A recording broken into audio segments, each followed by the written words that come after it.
माँ काली इस संसार की सबसे अद्भुत शक्ति, जिसका ना आदि है ना अंत, एक ऐसी पारब्रह्म परमेश्वरी जिसने सृष्टि का निर्माण किया और सृष्टि से, इस प्राकृतिक से स्वतः ही इतना प्यार कर बैठी कि मोहवंश खुद को प्रकृति को ही समर्पित कर दिया। मेरे पास ना तो कोई ऐसी कलम है, ना कोई ऐसा ताम पत्र और ना ही वो शब्द जिससे मैं माँ काली का गुणगान लिख सकूं और कर सकूं। इतनी खूबसूरत एक ऐसी रचना जो अपने बच्चों के लिए सब कुछ समर्पित कर देती है। इतनी ममतामयी कि अगर कहना चाहूं तो 84 लाख जन्म भी कम पड़ जाए। आइए जानते हैं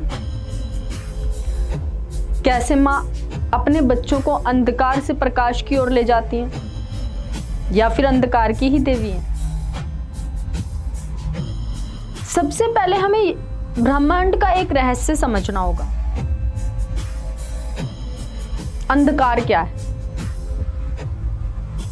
अगर भौतिक दृष्टि से देखा जाए तो जहां प्रकाश नहीं है वही तो अंधकार हुआ। कहते हैं कि जब सृष्टि का निर्माण ही नहीं हुआ था, जब आकाश नहीं थे, तारे नहीं थे, सूरज नहीं था, चांद नहीं था, तब भी मां काली थी।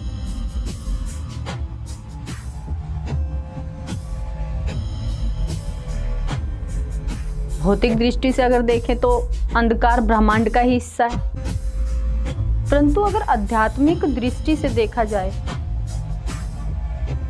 तो अंधकार एक साधक के मन में चेतना की कमी है, ऊर्जा की कमी है।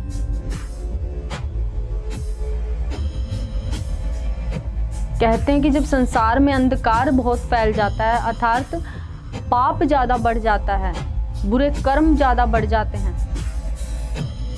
तब मां काली विनाशक रूप लेकर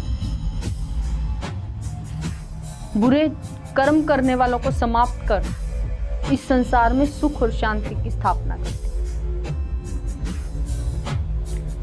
अब साधक के अंदर कौन कौन से अंधकार हैं जिन्हें मां काली दूर करती है? मां काली की जो सेवा पूजा करने वाले साधक होते हैं, अगर उनके मन में अविवेक उत्पन्न हो जाता है, अर्थात सोच उनकी बहुत गंदी हो जाती है, अहिंसा को वो बढ़ावा देने लग जाते हैं, बुरे कर्म करने लग जाते हैं, जो अपना वास्तविक स्वरूप है उनको भूल जाते हैं, तो मां काली अपने साधक को प्रकाश की तरफ ले जाती है। सबसे पहले मां काली अपने साधक को प्रकाश की तरफ ले जाने के लिए उसमें विवेक जागृत करती है। जिन रिश्तों में साधक खो गया था कि ये सब मेरा अपना है, उस सत्य से अवगत कराती है कि संसार में कोई भी तेरा अपना नहीं है। रिश्तों से, नातों से, दोस्त से, सगे संबंधियों से दूर कर देती है, साधक को बिल्कुल अकेला कर देती है। उसमें दया भाव इतना जागृत कर देती है कि साधक सारा दिन भगवान पारब्रह्म परमेश्वर के ही जाप में विलीन रहने लगता है।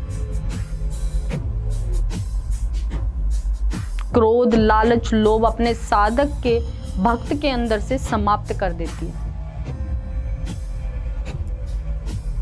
इस तरह मां काली साधक के अंदर प्रकाश रूपी चेतना अर्थात ऊर्जा को जगाकर, जो वो इस संसार में वास्तविक कर्म के लिए आया था, उस तरफ मोड़ देती है।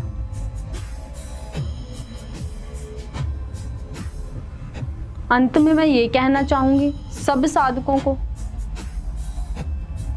कि अपने वास्तविक स्वरूप को पहचाने और नाम जप करते हुए पार ब्रह्म परमेश्वर में ज्योति रूप में विलीन हो जाए। इसी को करने के लिए आप इस संसार में आए थे और इस स्वरूप को आप भूल कर गलत कर्मों में लगे। अपने वास्तविक स्वरूप को पहचानिए और इस संसार को, इस प्रकृति को